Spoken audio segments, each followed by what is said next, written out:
So we have the physical development,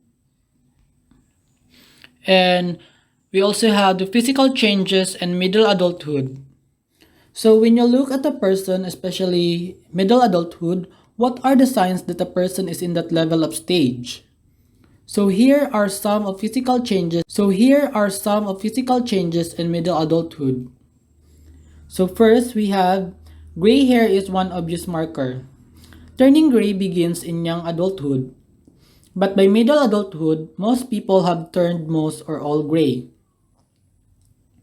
Then, hair continues to thin and baldness continues to increase, especially in men with a Europe background. Another, skin tone continues to loosen as the three layers of our skin lose some of their fat content and adhere to each other less firmly, causing the skin to sag and wrinkle. Last, obesity continues to rise in prevalence partly due to a biological tendency toward increasing body fat and losing muscle mass in middle adulthood.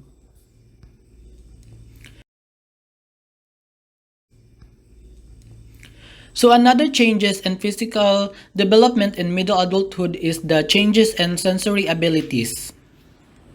So in this kind of topic, we will describe how vision and hearing decline in midlife, and also we will explain the reasons for these declines. Receptors in cones or color receptors in the eye diminishes to about half by age 60, further limiting vision. So during middle age, vision and hearing both decline. Although the decline is greater for vision, the lens of the eye enlarges and becomes less flexible and less the lens of the eye enlarges and becomes less flexible and less transparent, making it more difficult to perceive images and sharp focus and to see in dim light. Relatively few people need glasses for reading prior to middle adulthood. Even if they needed visual assistance to perceive distant objects, most people need reading glasses. So the consequences of these changes are most evident in how vision for reading. As we all know, eyeglasses have been available for hundreds of years to correct vision. So for reading vision, a type of LASIK called monovision correction can be used to reduce or eliminate the need for reading glasses. So monovision correction.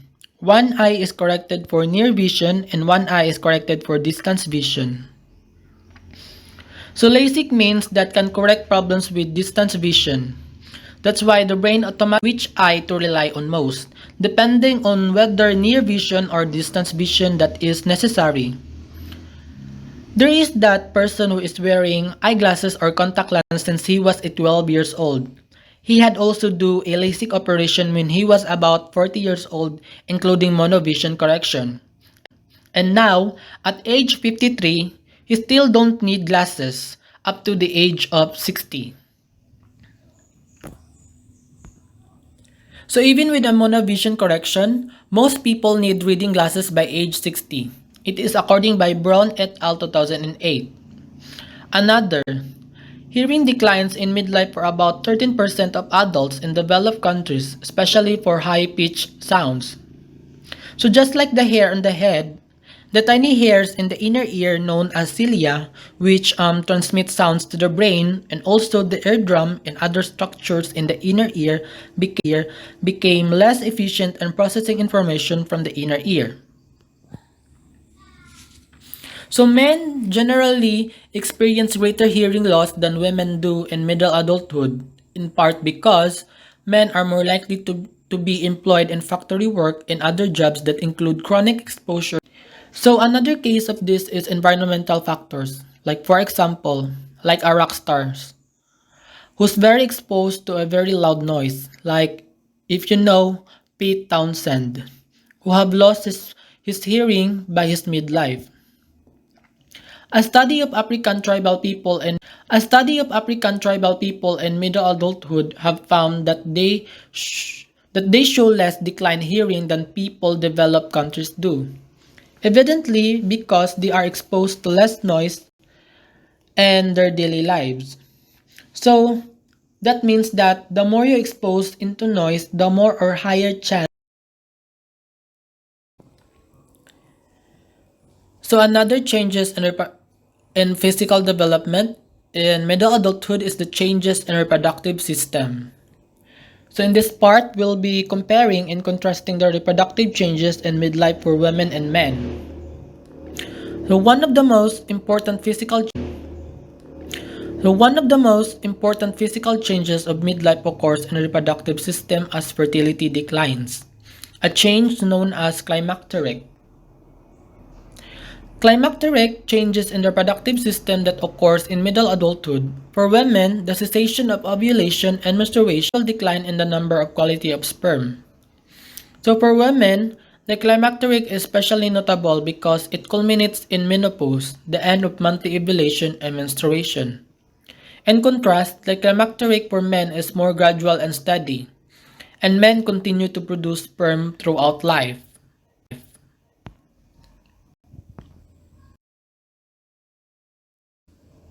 Menopause, the end of monthly ovulation and menstruation that occurs in women in middle life. The hormonal changes leading to menopause actually begin about 10 years earlier, as during this decade of perimenopause, the production of estrogen and progesterone steadily declines. Menopause tends to occur earlier among women if they smoke cigarettes or if they have never given birth. It occurs later among women who exercise regularly. The timing of menopause is also influenced by genetics as shown by correlations among mothers and daughters and among identical twin women. So menopause usually takes place in the late 40s or early 50s, but there is a wide range of individual variations from the early 30s to the 50s. That's why when menopause occurs, production of these hormones drops further. So overall, all women experience the hormonal declines and the end of menstruation that constitute menopause, but women vary widely in how they experience the physiological and psychological effects of menopause and perimenopause.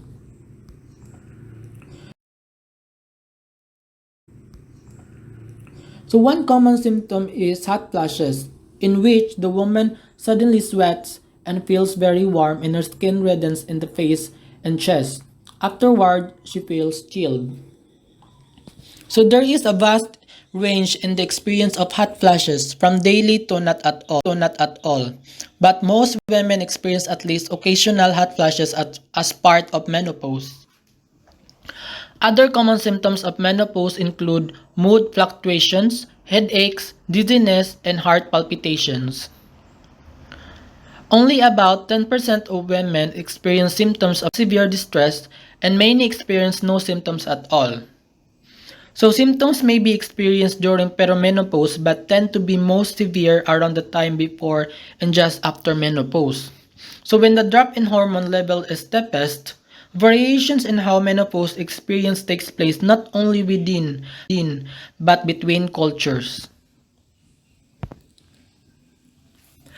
Hot flashes are reported by the majority of women in most world regions, with Africa highest at over 80% but by only 15% of Japanese women. It is according by Obermeyer 2000. Few women in India and few Mayan women in Mexico report hot flashes.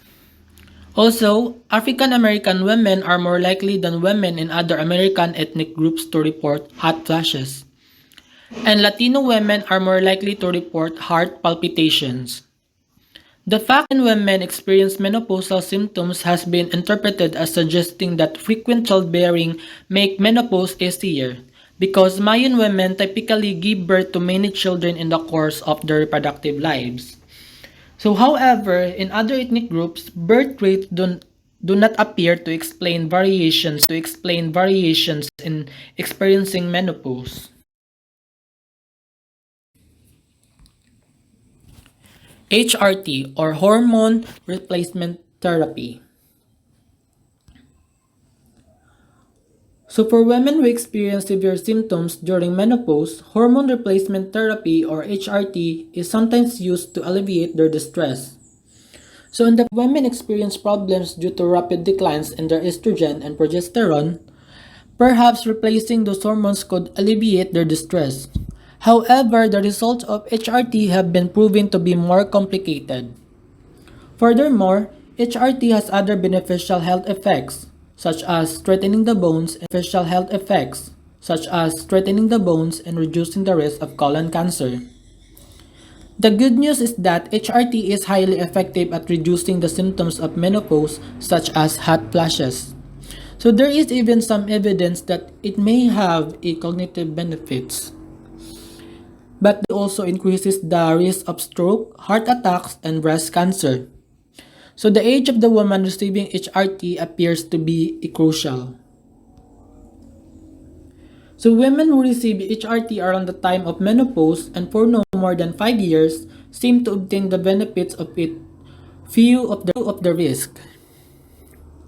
So however, women over 60 are now generally advised against HRT, especially if they have a family history of heart disease or breast cancer. That's why until now, research is continuing the effects of HRT and new therapies are also being developed in an effort to address the problems of some women in experiencing during menopause but without HRT's risk. Menopause and middle adulthood.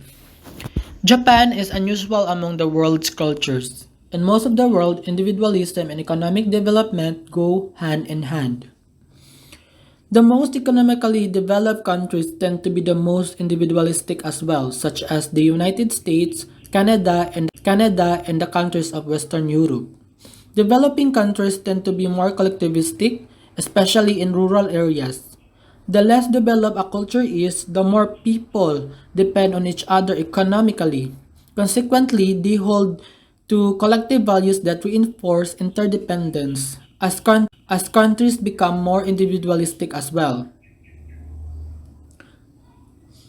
However, Japan is among the world's most economically developed and technologically advanced countries. Yet, its collectivistic values have remained strong even as it become more individualistic in recent years. So the Western collectivistic interdependent character of Japanese society is evident in how menopause is conceptualized and experienced by women in middle adulthood. So, in Western countries, menopause is usually assumed to be an individual biological event. In Japan, it is viewed as part of a more general process of aging and is seen as not just individual but social as well. So, for hundreds of years, traditional Japanese medicine has recognized the end of menstruation as part of the seventh stage of women's life when a quality known as tenki, representing the female reproductive cycle, goes into decline. So the physical and psychological consequences of the decline in tenki are represented by the term konenki. So kanenki is similar to the Western idea.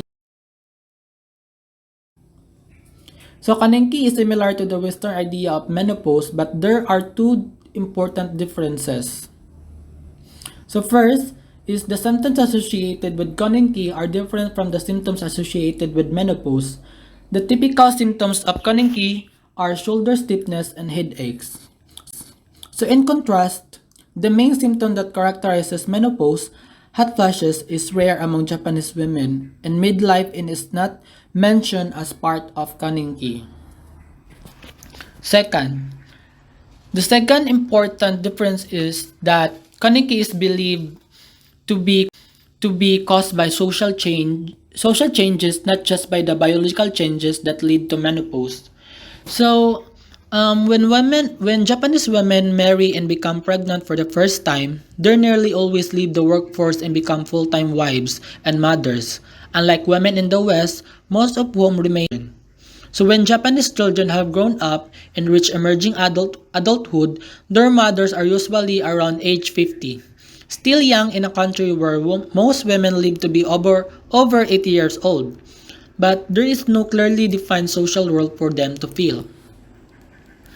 So the end of menstruation usually takes place around this time as well. And when women report the symptoms of konenki, these symptoms are interpreted as due not to physiological changes but to the loss of an important valued social rule.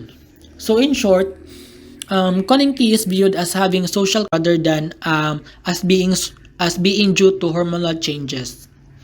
So women are believed to experience Koninki symptoms only if they lack of social network and do not have anything enjoyable or useful to do. So could the contrast between Koninki symptoms and menopause symptoms be due to biological rather than cultural differences?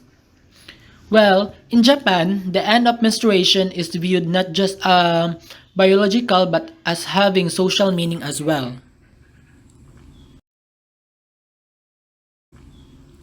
Last is reproductive changes in men. Is is the male is the male climacteric? So males certainly experience nothing comparable to menopause. Nevertheless, gradual changes takes place in the male reproductive system during midlife. Declines by about 1% per year and sperm quantity and quality gradually go down. It is according by Leonard 2004. So not only this, no male menopause, there is no menopause in other primate species. It is unique to human females. So why would this be so? So, so why would this be so? So, evolutionary biologist Jerry Diamond, 1992, proposes two reasons. So, first is the danger that childbirth poses to human mothers. So, in human evolutionary history, a mother with a similar children with every subsequent childbirth. Second, the danger that a mother's death poses to human children. So that's why men never evolved menopause because continuing to produce children throughout life carries no health risk for men.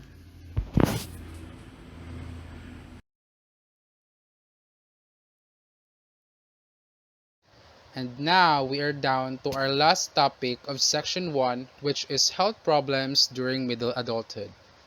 Although aging processes begin in young adulthood, few illnesses or diseases present major risk during those years.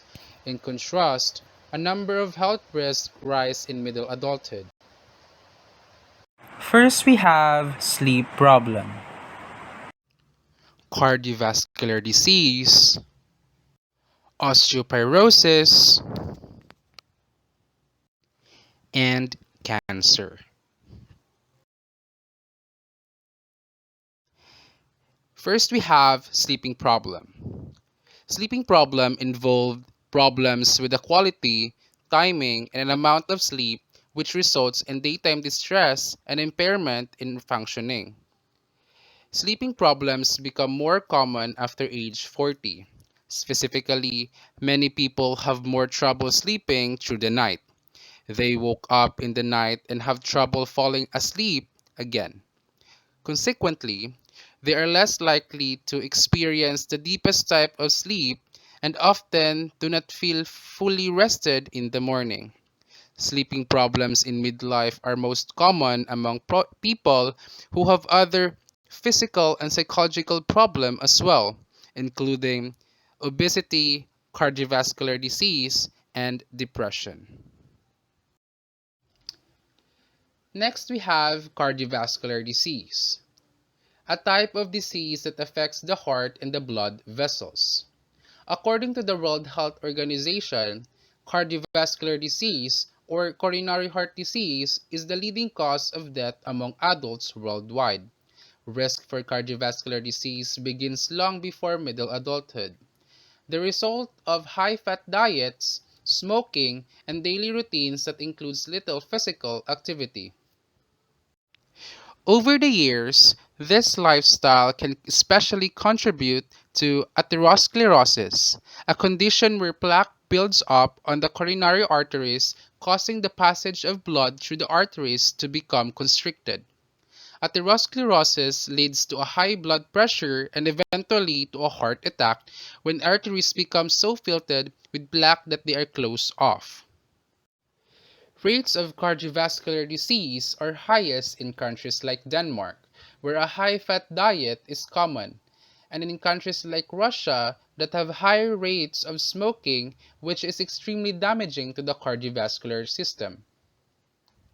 Rates are lowest in countries like Japan, where a low-fat diet is common, and in countries like France that have the highest consumption of red wine, which protects against cardiovascular disease for people who drink a glass or two on a daily basis.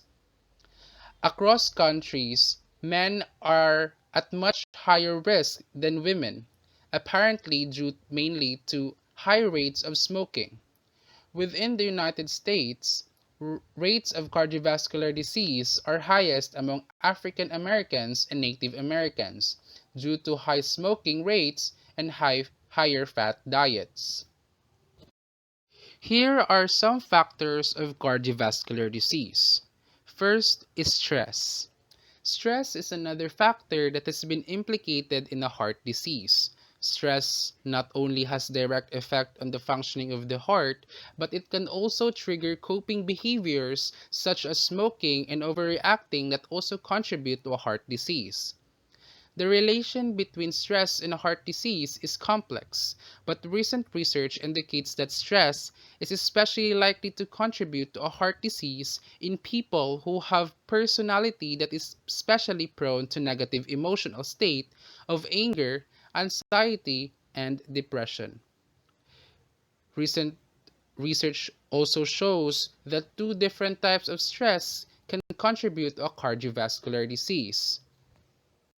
The first stress is chronic stress, a consist of sense of feeling pressured and overwhelmed over a long period of time.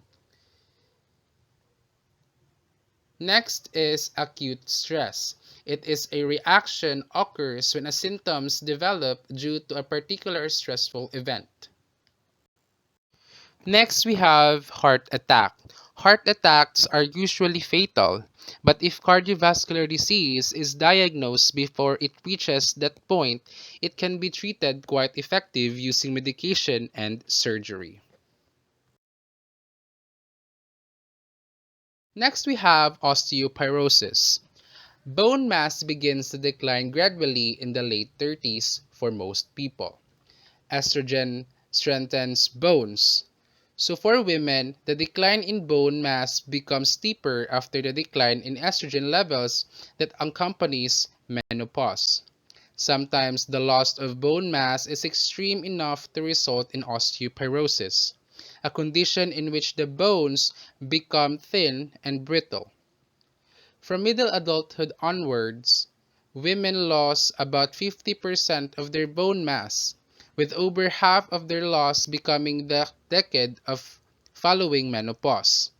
In one study of over 200,000 American women in middle adulthood who had passed menopause, 7% had osteoporosis, and an additional 40% had lost enough bone mass to be at risk for it. Estrogen loss after menopause places women at much higher risk for osteoporosis than men. In fact, about 80% of persons with osteoporosis are female. People who are small and thin are at risk for osteoporosis because they start out with less bone mass than others. Although biological factors contribute greatly to osteoporosis, lifestyle choice also make a difference. Factors increasing the risk of osteoporosis, including the usual suspects like cigarette smoking, high alcohol consumption, poor diet, and low rates of physical activity. In contrast, osteoporosis can be prevented with a healthy lifestyle that includes calcium-rich foods and regular program of exercise. Lastly, we have cancer, a condition when body cell production process goes away in a particular part of the body and abnormal cells begin multiply rapidly uncontrollably. Like cardiovascular disease, cancer is relatively rare prior to middle adulthood. However, from young to middle adulthood, incidence of cancer grows 10 times higher.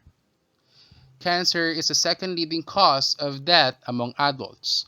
Prostate cancer is the most common type of cancer among men. whereas breast cancer is the most common type among women. For both men and women, the second and third most common types are lung cancer and colon cancer. It is not clear what initiates cancer, but some types such as breast cancer have a definite genetic basis, as shown in the correlation of breast cancer risk among biological relatives. A variety of environmental factors also rise in the risk of cancer, including excessive exposure to sunlight, exposure to radiation, and exposure to hazardous chemicals or materials. The lifestyle factor that raises cancer risk the most is smoking, which causes not only lung cancer but many other types of cancers as well. A massive amount of research on cancer treatments has taken place over the past 30 years, and advances have been made in treating and curing many types of cancer. One current type of treatment is chemotherapy, which involves subjecting the cancerous part of the body to toxic substance intended to poison the cancer cells. Another common treatment is radiation therapy, which attacks the tumor with focused radiation. Often some combination of chemotherapy, radiation therapy, and surgery is cutting out the cancerous part, is used to treat cancer. Midlife health and later development. Overall, what aspects of midlife health are most important for predicting later physical and mental health? Research by George Villant 2002 provides an unusual detailed answer to that question for 21st century Americans.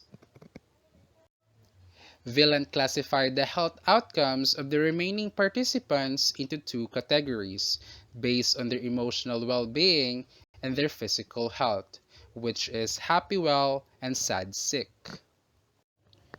The characteristics of 50-year-olds that predicted later health most strongly were smoking habits, alcohol abuse, and being overweight. At age 50, heavy smokers, alcohol abusers, and people who were overweight were most likely to be dead after 20 to 30 years later, and were most likely to be sad sick if they still lived. Years of education and marriage stability were strong predictors of being happy well in the later adulthood. Several personality characteristics were also good midlife predictors of later happy well status, including being thankful and forgiving, emphasizing with others, sociability, and being future oriented. Americans Changing Lives. The main findings of this study were the relation between educational attainment and health was strong at all ages and became stronger from young adulthood to mid adulthood, then remained strong in the early part of late adulthood, before waning at the 80s.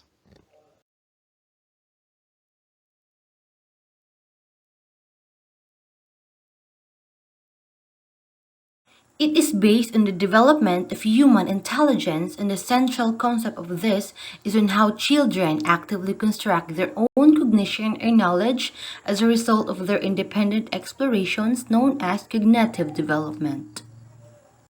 Thus, intelligence decline during middle adulthood or rise. Mostly, it rises, but the answer depends on what kind of intelligence is being considered.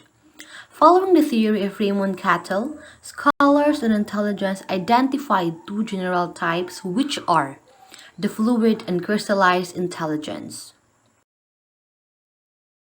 So, first, let us discuss what is fluid intelligence. It is the type of intelligence that involves information processing abilities such as short term memory, ability to discern relations between visual stimuli, such as the patterns in geometric shapes, and speed of synthesizing new information. So, it is also biologically based quality of the nervous system and cannot be trained or taught, although the ability could be developed. So, we have here an example. People who are capable of learning to fly high-speed jets would have to have high fluid intelligence to begin with, but training would allow them to develop the specific skills necessary. And so we have here the crystallized intelligence. It represents the accumulation of a person's culturally based knowledge, language, and understanding of social conventions. And this also includes person's vocabulary, cultural information stored in long-term memory, and logical reasoning abilities. Lastly, according to Cattell, biologically based abilities also contribute to crystallized intelligence. It depends more than fluid intelligence on learning and exposure to cultural knowledge. And so we have here an example. The knowledge accumulated by scholars in the course of a career in a research in their field is crystallized intelligence. And now, let us compare and contrast the changes in fluid and crystallized intelligence during midlife. So, ano nga ba talagang kaibahan ng fluid at crystallized intelligence? When we say fluid, naga-decline na siya during midlife, it means nagahinay na siya o ganang ka-fade or kawala, hinay na iyahang process. Whereas, in some aspects, ang crystallized is naga-increase po siya. Aside from that, ang fluid naga-involve siya og speed of responding to new informations. Like for example, unsa ka paspason or unsa ka hinayon ang tao sa midlife stage naga-respond sa information nga iyahang nakuha. And then, ang crystallized pod is naga-involve siya og accumulation sa culturally based nga iyahang knowledge. And now, let us move forward on the peak of expertise during midlife. So I have a question here. Have you noticed that when someone is chosen for a position of a great responsibility and authority, such as heading a business or political organization, it is almost always a person who is in middle adulthood? One key reason for that is that in many fields, it takes middle adulthood to accumulate a high level of expertise, which is knowledge and experience in specific domain. And for example, a middle adulthood nurse has far more expertise than someone who has just completed nursing school, and so would be likely to selected as a head nursing staff in hospital, of course. Kay mas daghan mo siya experience. Unlike sa katong bago pa ni-graduate nga nurse. So of course, siya jud na ang mas mapili nga head sa nursing staff. Next, cognitive expertise allows people to process information more quickly and efficiently than novices can. Their store of knowledge and experience means that when faced with a problem or issue, there is a good chance they will face something similar in the past. This allows them to focus on the aspect of a problem that are most likely to hold the solution and ignore the irrelevant information. Moreover, let us move forward on why expertise tends to peak in midlife. So expertise tends to peak in midlife because it takes many years to develop knowledge and experience in a given domain. Expertise is one reason middle adults are able to rise to the top of their professions. So I guess no, in all aspect, dili man jud ta basta-basta mahimong expert, not unless we work hard for it. Kay it takes courage man jud og determination, aside ana ang experience ng imong naagian sa process. Isa po na siya sa dako nga impact nga nung how ang isa ka tao o expert ang isa ka tao ana nga aspect or domain. Good morning, everyone. So let's move on to information processing in middle adulthood. So, what is information processing? Information processing is the acquisition, recording, organization, retrieval, display, and dissemination of information. So, what does this mean? It means that the acquired information that we just received will be dissected or disseminated into pieces wherein we can put it together so that we can understand it easily. It is also the way how we make sense of the information our brains receive. We all are presented with a lot of information all the time. For example, think about sitting in a quiet room.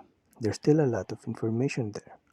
The sight of the things in the room, the low hum of an air conditioner or refrigerator, perhaps some sounds from the outside window. All of this is information, and that's just in a quiet room. So, in information processing, like I said earlier, we process things, and the things that we see, hear, or and whatnot will be processed in our brains. So it's like we are internalizing things that we see, hear, or touch, and those informations will be relayed or somewhat disseminated so that we can understand those things, or it will be comprehensible in our minds. Although crystallized intelligence and expertise increase during middle adulthood, in some ways the cognitive abilities somewhat decline. An array of information processing abilities drops off from young adulthood to middle adulthood, which includes processing speed, attention, and memory. However, not all aspects of memory decline. So, when we reach middle adulthood, it is inevitable that our information processing speed will decline due to age, and which will be explained later with some underlying factors. Moving on to processing speed. In the Seattle longitudinal study, one test showed an indisputable decline of perceptual speed from young adulthood to middle adulthood. For example, when pressing a button in response to a sound, the reaction time of midlife adults is typically a few milliseconds longer than those young adults in laboratory tasks involving lights and sounds and pressing buttons. It is said that the reason why is because of additional structural declines in motor and sensory cortex and some age-related factors that come into play. What is perceptual speed? Perceptual speed is the ability to respond quickly and accurately to a sensory stimuli. So perceptual speed refers to the ability of us to accurately compare letters, numbers, objects, or pictures or patterns as we see them. Sensory stimulus. It refers to an event of any kind or object that is received by the senses and elicits a response from a person. A stimulus can come from many forms such as light, heat, sound, touch, as well as from internal factors. One example of sensory stimulus is the puzzle. Doing a puzzle stimulates our brain and it reinforces connections between the brain cells. It also improves mental speed and is an effective way to improve short term memory. Jigsaw puzzles also improve your visual spatial reasoning, and it is a great way to stimulate your brain and improve drastically. Reaction time. It is the time that elapses between the onset or presentation of a stimulus and the occurrence of a specific response to that stimulus. Reaction time measures how quickly an organism responds to a particular stimulus. So for example, our stimulus is a ball. So when someone throws a ball at us, it refers to how much time we took to decide whether we catch or evade the ball. It is important to note that although there's a decline in reaction time from young adulthood to middle adulthood, it doesn't have a significant real life impact to us. Maybe in for some certain tasks on rare occasions, unless your work requires a faster reaction time and whatnot. How perceptual speed declines during middle adulthood. Perceptual speed declines during middle adulthood, most noticeably in tests of reaction time. The decline in perceptual speed has limited real-life significance. However, attention and memory. Attention declines in some respects during middle adulthood. A crucial aspect of cognitive functioning is the ability to focus attention on relevant information and ignore what is irrelevant. For example, when shown a series of letters on a computer screen and told to press a bar only in response to a certain combinations. Midlife adults are more likely than younger adults to press the bar in response to the wrong combinations. Another important aspect of attention that seems to be dwindling with age is the ability for divided attention. That is, the ability to maintain attention on two or more information sources simultaneously and switch back and forth between them. So it basically means multitasking. So for example, when you are doing your work and you listen to music, that is called multitasking. Or when you are writing an email and while answering the call or a call, it is also called multitasking. Declines in attention are likely to have important implications for real-life cognitive functioning, for it is a crucial part to work productively. So any decline in this ability would lead to a decline in productivity. So since our multitasking skills and our attention isn't the same as before, our productivity and work would most likely take a hit since we are unable to filter out things that are irrelevant to our work or job. And in middle adulthood, our attention unfortunately declines. As for memory, this aspect of information processing appears to change a bit from young to middle adulthood. Some cross-sectional studies show a decline in short-term memory. For example, when people are required to remember lists of words. But as we've seen, the Seattle longitudinal study actually showed an increase in verbal memory through middle adulthood. Verbal memory refers to memory for verbally presented information. Remembering vocabulary definitions, key details in a story, or the name of a species are all examples of verbal memory. Verbal memory can be both short-term and long-term memory. For example, you may recall certain words in your grocery list last week, but you also recall thousands of words that you have heard and spoken all your life. As indicated in Seattle longitudinal study, long-term memory stores seem to continue to increase for most people through middle adulthood, which explains why they seem to haven't lost touch. Undergoing a vocabulary test and in other studies of factual knowledge and procedural knowledge. Factual knowledge may be described as the basic information about a particular subject or discipline that students must be acquainted with. For example, your knowledge in historical events. That is an example of factual knowledge. Procedural knowledge is the type of knowledge exercised in the performance of a task. It's basically how you know how to do something. A classic example is riding a bike. When someone is teaching you how to ride a bike, you don't fully grasp it until you've done it a few more times. However, once you figure it out, it will become an implicit knowledge. That is the type of knowledge that is hard to explain as it is subconsciously stored in your mind. So basically, procedural knowledge is like your second nature or something natural that you can do once you have it. A continued increase in factual knowledge and procedural knowledge contributes to the development of expertise. Another factor for a decline in memory in middle adulthood is the estrogen. The older we get, the less estrogen our body produces. When there is more estrogen, the nerve cells can form more connection with each other and make memory stronger, and the better off you are to learn certain things. Estrogen is a hormone that plays various roles in the body. It also plays a significant role in forming a memory or having a sharp-like memory. Nerve cells in the brain form connections when their branches, called dendrites, sprout tiny twig-like protrusions called spines. When estrogen is high, there are more spines on these cells, allowing more connections between the cells to be stronger. In short, having more spines is associated with better learning or better memory. Having less spines or having poorly formed spines is associated with neurological disorders and diseases.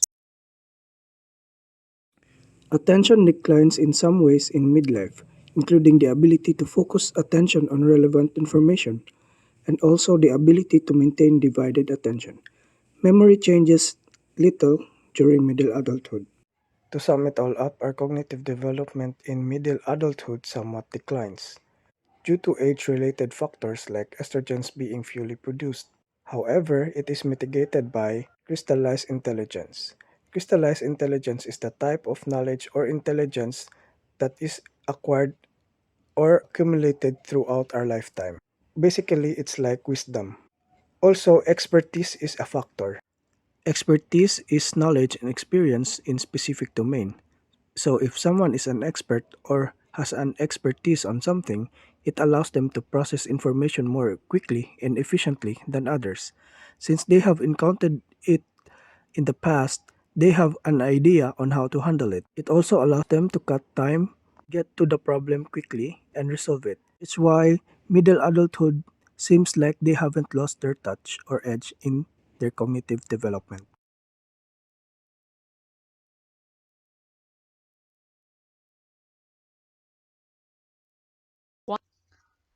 Emotional and self development in middle adulthood, changes in self concept and self acceptance. A substantial amount of research from a variety of cultures indicate that middle adulthood is a period when contentment with the self is higher than any previous life stages, by Helson et al. 2002 and Kayes et al. 2002.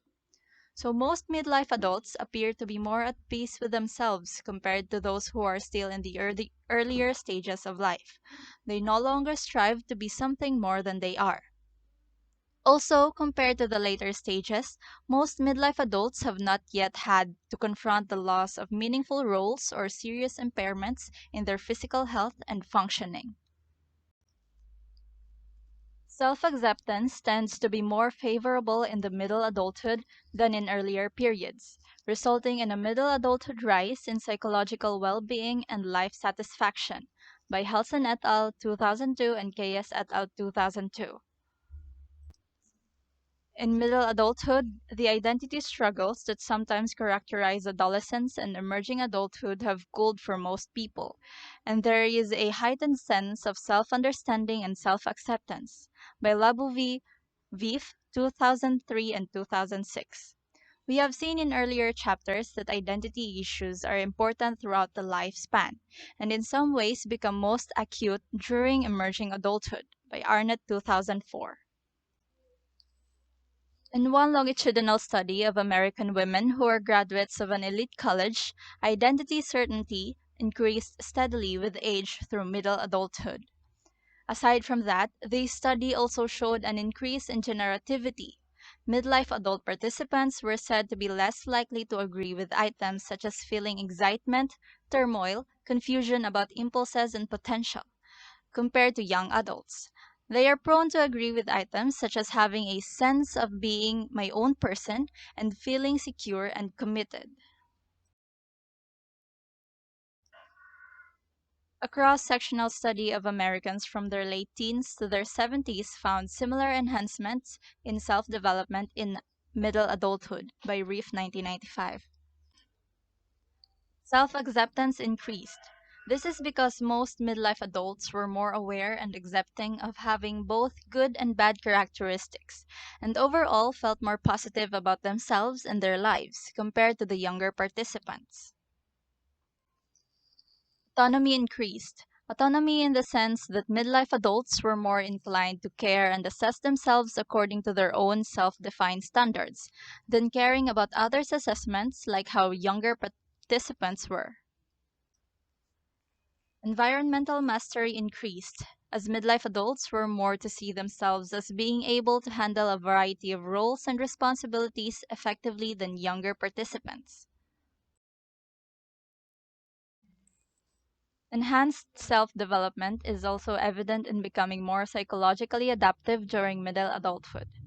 In one large study of German adults in the 40s and 50s, most people reported a steady rise in what the researchers called flexible goal adjustment, as defined by affirmative responses to items such as I can adapt quite easily to changes in a situation.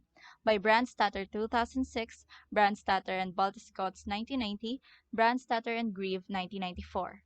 Inclusively, this narrative accounts of Japanese women in their 50s indicate that many devote themselves to cultivating one or more art forms, such as flower arranging, calligraphy, tea ceremony, poetry, or dance. by Locke 1998. The turn towards these contemplative arts is based on the Buddhist philosophy.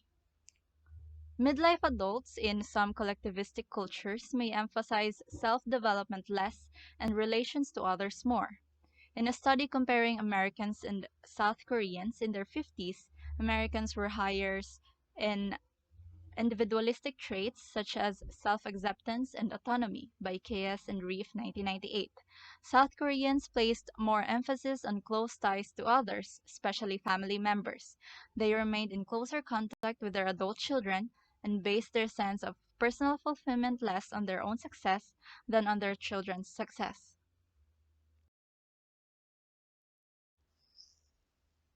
The mostly mythical midlife crisis. Abundant research over the past several decades has shown the claims of a midlife crisis to be mostly mythical. The myth began in 1930s with claims by the Swiss psychologist Carl Jung that midlife crisis was a part of normal psychological development.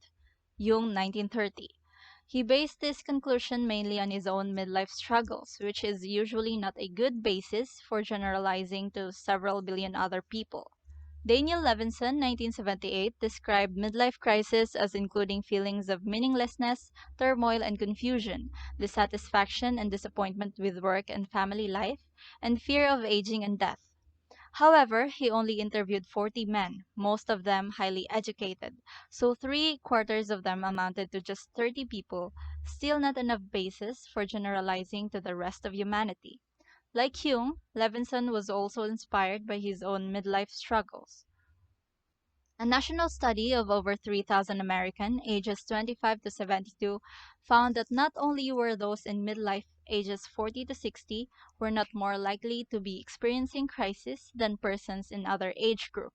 They were less likely to be nervous and worried than young adults ages 25 to 39 were, by Brim 1999. Furthermore, in this study, as in many others, midlife was the time when positive characteristics often peaked, including sense of control at work, sense of financial security, and feelings of being able to handle multiple daily responsibilities. This does not mean, of course, that midlife adults never experience a crisis. According to Lachman 2004, a feeling of crisis can be triggered by experiencing negative life events, such as losing a job, financial problems, divorce, or health problems.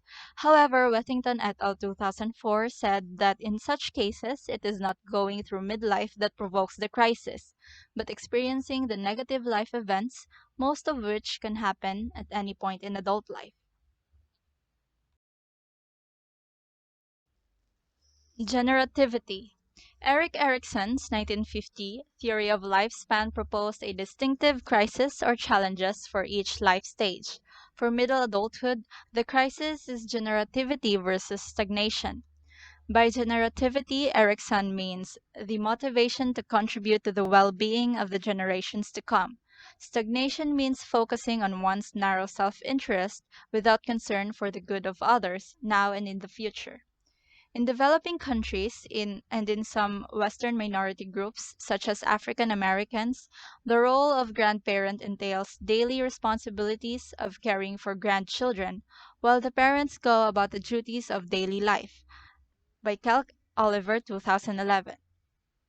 Parents in developing countries often continue to have highly interdependent relations with their adult children. In such countries as India and China, the typical pattern is for young married couples to move in with the husband's parents by Shidhori and Sharma 2007.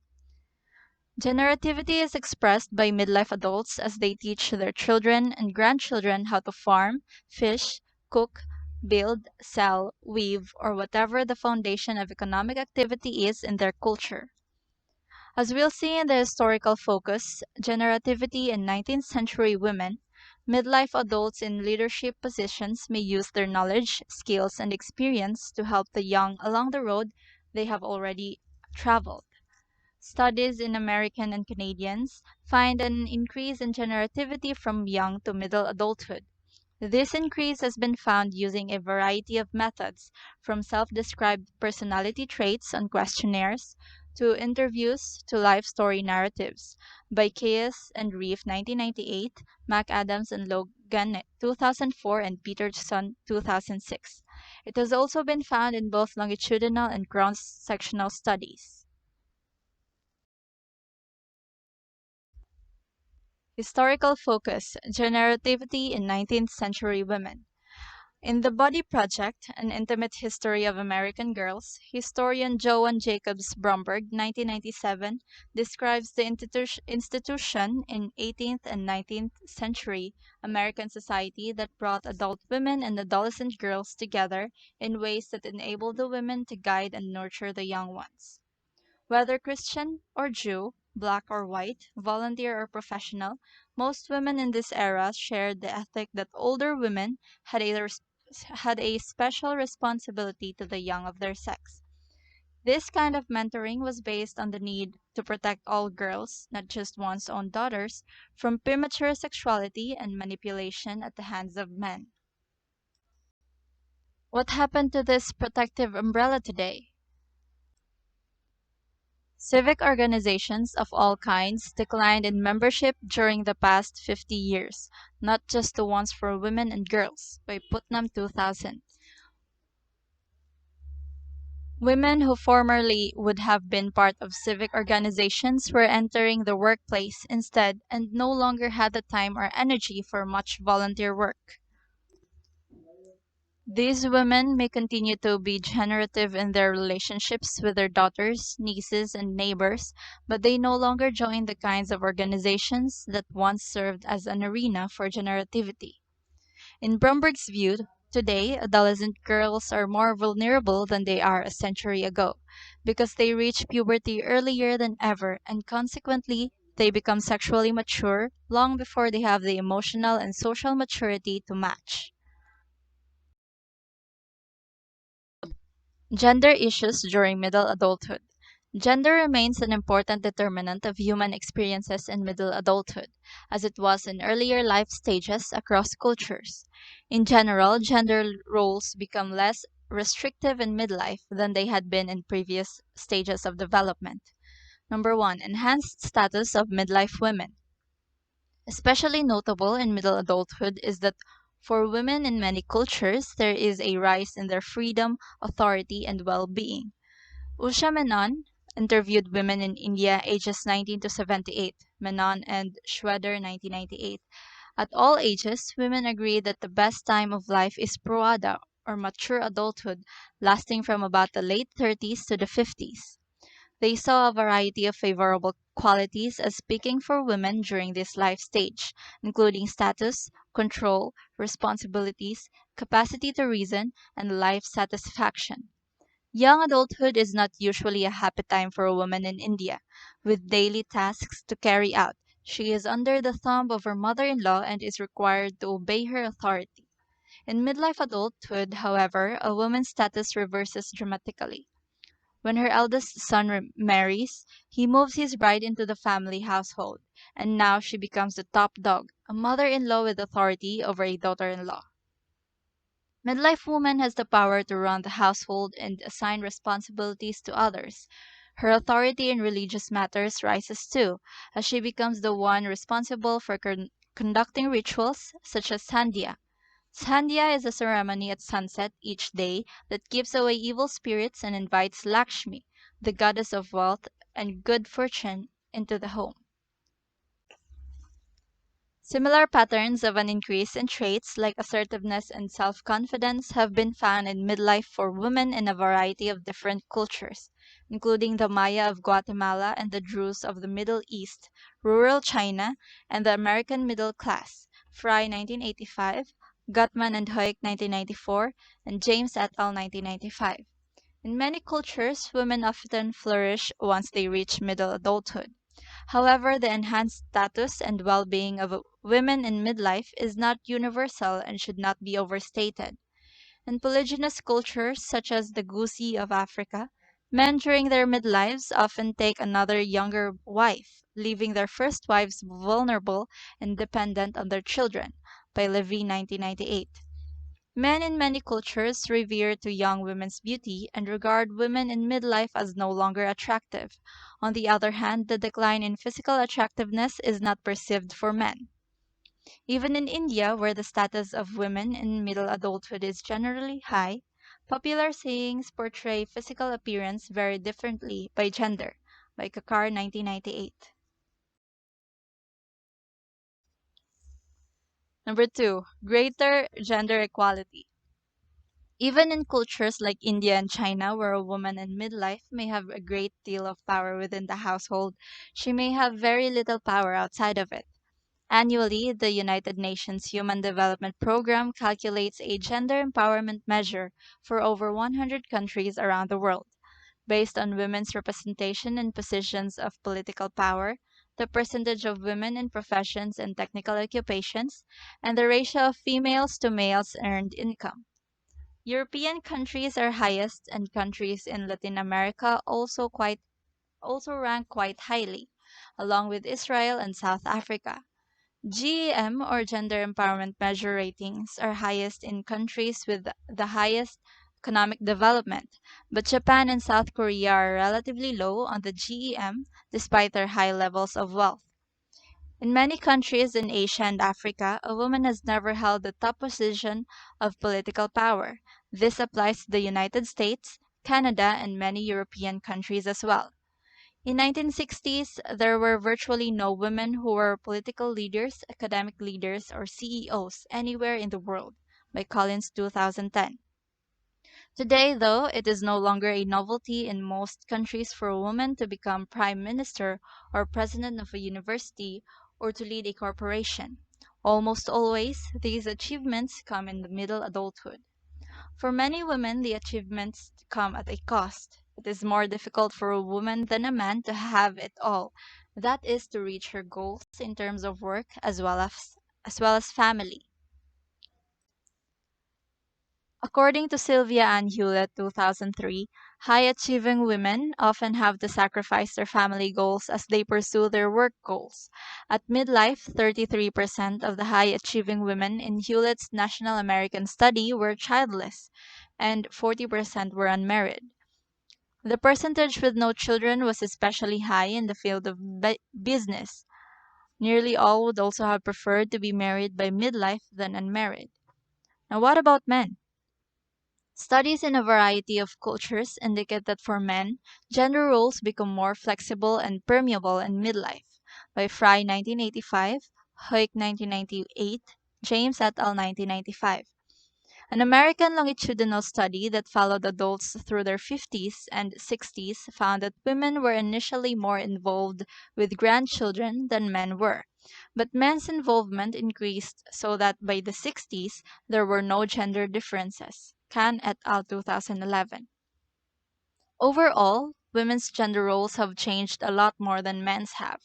Nowadays, women have a wide range of occupational opportunities that were barely allowed to them over 25 years ago. Many of them includes occupations that were previously for men only. In Hewlett's 2003 study, 50% of high-achieving midlife women reported having primary responsibility for daily meal preparation. Only 9% of their husbands did. Other studies indicate that these patterns exist not just among high achievers. In the general population, too, even when marital partners both work full time, women consistently perform the bulk of the work for running the household. By Strand and Nordenmark 2006 and van der Leeper et al. 2006. And now we are down to the last topic of section 3, which talks about the social and culture context of middle adulthood. First, we have the family relationships, we have love and relationships, work, and we also have the community and leisure activities. First, let's gain knowledge about the family relationships. Here, we're going to describe cultural variations in family relationships during midlife in different countries with different cultural backgrounds. Middle adulthood relation with adult children. Parenting in midlife may take many forms, depending on how old the parents were they had their children. In midlife, their children may be anywhere from infancy to young adulthood. A crucial determinant of relations with the children who are and emerging in young adulthood is whether young people leave home or remain in their parents' household.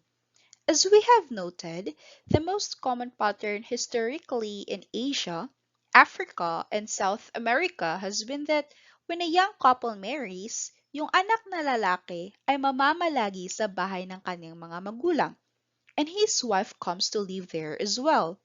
Dahil ang sistemang ito ang nangingibabaw, parents remain close to their sons throughout adulthood as they all live in the same household. In contrast, ang anak na babae ang mahihiwalay sa tahanan and parents may rarely or never see them again. But today, in many parts of the world, young people remain home through emerging adulthood, but under much different circumstances. What are these? Rather than bringing a spouse into the family household, mananatili silang unmarried and will continue to live sa kani-kanilang sariling tahanan. This pattern prevails today in Southern Europe as well as in Japan. And why is this so? Parents in these countries kasi generally welcome their children's presence in the household. In fact, their view is that if a child leaves the home before marriage, it is a sign of troubled family relations. Sa kabilang banda, in Northern Europe and in countries such as the United States, the United Kingdom, and Canada, the dominant cultural pattern is that children leave home when they reach emerging adulthood. Because these countries, binibigyan nila ng diin ang pagiging independent. They have a strong value on independence, and this includes the belief that children should be capable of leaving home and living on their own by age 18 or 19. During this time, parents generally experience the departure of their emerging adult children with a blend of loss and liberation. Liberation in such a way that they no longer have to coordinate with their own schedules with their children's. They can devote the time and energy previously allotted to parenting to their own occupational and recreational interests. But even after their children leave home, many midlife parents continue to provide a variety of kinds of support as their children pass through emerging and young adulthood. Sometimes this is financial support. Through their 20s, many emerging adults receive money from their parents while they are pursuing their education or in between jobs or need money for a crisis such as major car repair. Sometimes parents provide emotional support, for example, when a hoped for job fails to come through or a romantic relationship breaks up.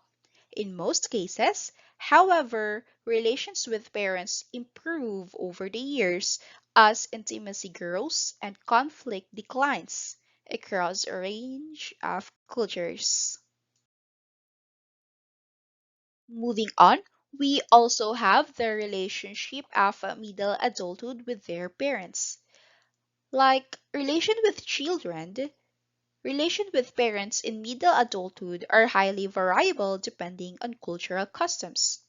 In Asian countries, midlife adults typically accept caring for their aging parents as one of the duties of this time of life. Specifically, daughters-in-law are expected to devote themselves to caring for the husband's parents. However, unti-unti nang nagiging common in Asian countries for elderly parents to live in their own household or in a government-run care facility sapagkat the parents as well as their midlife children prefer to live in a separate household in order to have independence and to avoid conflict. This pattern is commonly practiced in Western countries. Having parents live in the household is relatively rare for midlife adults in these countries. In a survey of Americans ages 42 to 61, only 8% reported that a parent was living in their household. And those 8% are households with an elderly parent that had a cultural background of being an Asian, and that includes the cultural tradition that I have mentioned earlier. Relations with parents in midlife tend to be mutually supportive. That is, sometimes midlife adults help their parents, and sometimes their parents help them, vice versa. The direction of support may depend on who has the most resources and what the current circumstances are in each person's life. Halimbawa, if parents in late adulthood ay may naipon, may pera, o may kaya, they may provide financial assistance to a child in middle adulthood who is having financial trouble. If the middle child is one with more money, the child may provide assistance to the parents. Relations with parents in midlife depend especially on how healthy the parents are. When parents remain healthy in late adulthood, it is possible for parent child relationships to be mutually supportive. But if parents suffer from health problems, then the support mostly goes from the children patungo sa parents. And this is not an easy job for either side. In Western countries where independence is valued, people in late adulthood generally do not want to live with their children and do not want to rely on them financially because they may feel guilty and ashamed at having to rely on their children to help them. The strain of caring for an ill elderly parent is experienced even when the midlife adults have cultural expectations that they will care for their elderly parents, mostly in Asian countries. In some rich developed countries such as Denmark, Sweden, and Japan, a government agency provides trained personnel who visit the homes of elderly persons with disabilities. These services help reduce the strain of care on midlife adults and also help older adults remain independent for as long as possible, as nearly all of them would prefer to do. And another way of midlife adults to reduce the strain of caring for elderly parents is by sharing their responsibility among siblings. We also have middle adults becoming a grandparent. In addition to maintaining their relationship with children and parents, most people add a new family role in middle adulthood, which is to become a grandparent. The grandparent role varies greatly around the world, depending especially on whether the grandparent is involved in the daily care of the children. In the multi-generational households that are common in Asia, Africa, and Latin America, grandparents are often involved in the daily household responsibilities, including childcare. Grandparents are sometimes involved in daily childcare in developed countries as well, especially in families headed by a single mother. For example, in African American families, nearly 70% of children are born to single mothers, and in these families, grandmothers are frequently involved in daily childcare. The degree of grandparents' involvement also depends partly on how close the grandparents live to their grandchildren. In developed countries where residential mobility is high, grandparents often live long distances from their grandchildren and may see them only once or twice a year. However, even when visits are rare, grandchildren often regard grandparents as important persons in their lives. And grandparents often value their relations to their grandchildren. Another important influence on grandparents' involvement is how well they get along with their children and sons and daughters-in-law. Relations with daughters-in-law appear to be especially important. Grandparents typically have contact with their grandchildren via their children's parents. So, if relations between parents and grandparents are strained, visits with grandchildren are likely to be limited. In developed countries and in urban areas of developing countries, grandparents' involvement with their grandchildren is based more on choice sa kanilang kagustuhan rather than on duty or obligation because they generally derive great enjoyment and meaning from their roles as grandparents for reasons including passing on family history, minimum responsibilities, maximum fun the wise grandparent, and they tend to reduce fear of death. Furthermore, we also have the love relationships during midlife adulthood. In here, we're going to describe the typical patterns of marital satisfaction and divorce in midlife and identify some challenges to maintaining an active sex life in middle adulthood. Marriage in midlife. Marriage quality generally improves in midlife as couples have fewer stresses from caring for small children and from financial concerns. Marriage in midlife often reaches a state of quiet harmony as couples have more time for each other once the main duties of caring for children have passed. On the other hand, when we talk about divorce and remarriage, divorce rates are highest within the 10 years of marriage, but about 10% of divorce in the United States and Canada occur after 20 years or more. How does divorce in midlife differ from divorce in young adulthood? Divorces in young adulthood tended to be full of anger and conflict, with each partner bitterly blaming the other for the failure of the marriage. In contrast, the midlife divorces tended to be between couples whose love had gone cold. They no longer enjoyed each other's company and tended to avoid being together.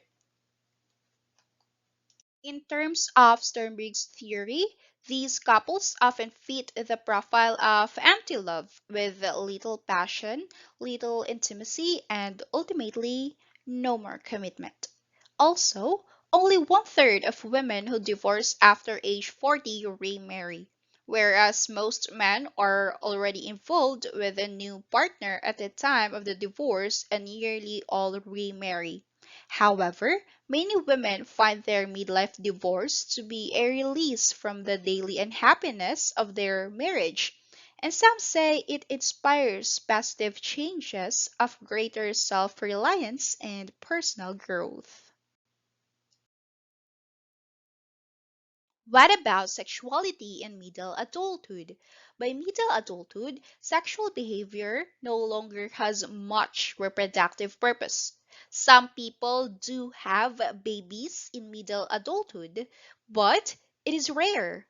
Whatever their culture, midlife adults who wish to continue enjoying sexuality as part of their lives often find they undergo various physical changes that make the experience of sexual pleasure more challenging.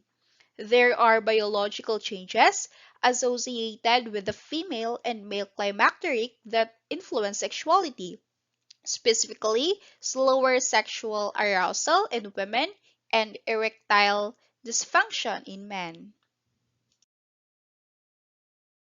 We also have here the work during middle adulthood. In here, we're going to summarize the positive and negative aspects of work situations in middle adulthood and identify the impact of globalization on midlife workers. Job peaks, job loses. Job satisfaction peaks in midlife due to a peak in status, expertise, and authority in the workplace. Losing a job is more difficult in midlife than at younger ages, and it may result in a longer period of unemployment, especially for those workers who lack the skills to compete in the global economy. With regard to middle adulthood, globalization has been a major influence in making the work path through the 40s and 50s much less linear and predictable than it used to be for many people. Work situations in middle adulthood are highly diverse. For many, it is a time when job satisfaction peaks. Less commonly, it may be a time of changing occupational paths. For some women, it is a time of re entering the workforce after a long period devoted to caring for children and running a household. For some women and some men, it is a time of leaving the workforce, either involuntarily through losing a job or voluntarily through taking early retirement. Across all these situations, there are variations depending on social class and culture, and the workplace is changing rapidly worldwide due to globalization. Lastly, we have community and leisure activities under emotional and self development. In here, we're going to describe community and leisure activities associated with middle adulthood and identify their impact on physical and cognitive functioning. In addition to time devoted to family relationships, romantic partnerships, and work in middle adulthood, most people devote some time to community and leisure activities. In the same way that people gain status in the workplace in middle adulthood, they may seek or be asked to fill positions of responsibility and influence in the community. More time for leisure may be appear for many people as the daily responsibilities of caring for children wane. Community involvement is relatively high in midlife in the United States. This includes involvement in social organizations, volunteer organizations, and political advocacy groups. Question: is community involvement in middle adulthood a reflection of the generativity described earlier in the chapter? Some of these involvement may be part of an attempt to preserve or improve the quality of life for the next generations. For example, working to prevent climate change, even though the effects of climate change are likely to be apparent only many decades from now.